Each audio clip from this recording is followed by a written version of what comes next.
One additional thing we can do with titration curves is use a spreadsheet, a program like Excel or Google Sheets, to calculate the titration curves automatically instead of needing to do it manually by hand like we have been doing.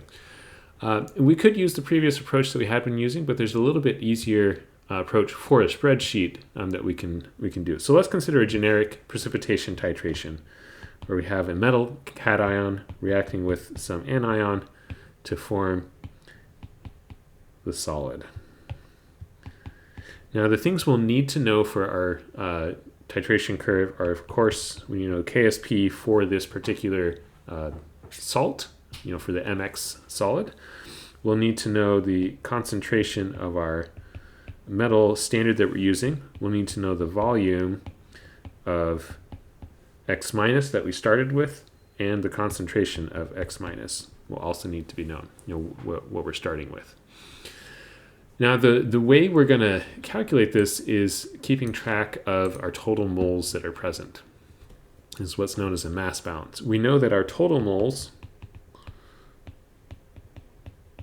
of our metal is going to be equal to however many moles of the cation we have, plus however many moles of our salt. Right? Any moles that haven't any metal ions that haven't precipitated are going to be present as M+. And so if we add those moles together, we get the total moles of M. And we can do the same for X. We know that similarly, the total moles of our anion are going to be the moles of X minus. And we're making an assumption here that we don't have other things present in solution, which is a good assumption for a titration. Plus moles of MX solid. Okay, so we can write these out as, if we take we need to define some variables here. So Cm naught, this is our initial concentration of M. That is in our burette. We have Vm, which is the volume of solution added. So this is what's keeping track. This is our x-axis on our titration curve. Then we'll have similarly Cx naught is the initial concentration of our X minus, and Vx naught is the initial volume of our analyte solution.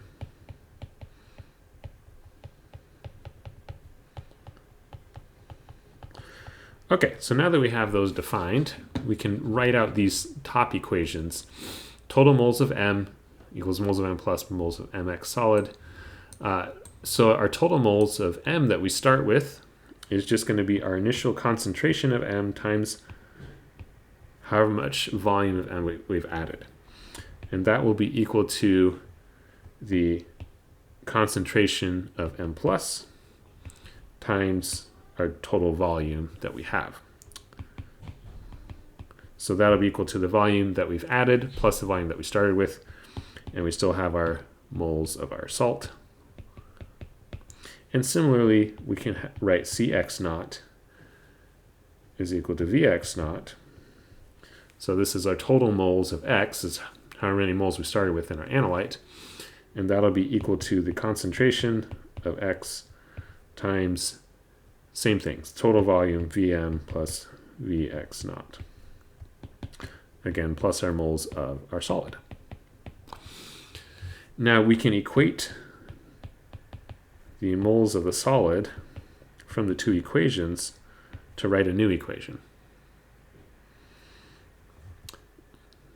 So we can write that Cm naught Vm minus M plus times Vm plus Vx naught is equal to Cx naught Vx naught minus X minus times Vm plus Vx naught.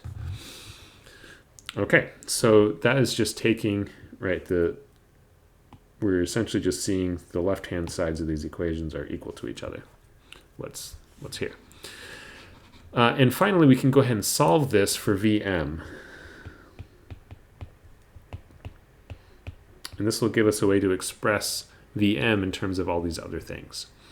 So Vm is equal, I'm skipping some of the algebra here, but Vx naught times Cx naught plus concentration of M plus minus concentration of X minus divided by Cm naught plus, minus the concentration of M plus plus the concentration of X minus. Now, the way this works in the spreadsheet is that we will enter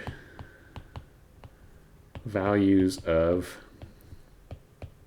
PM and calculate VM.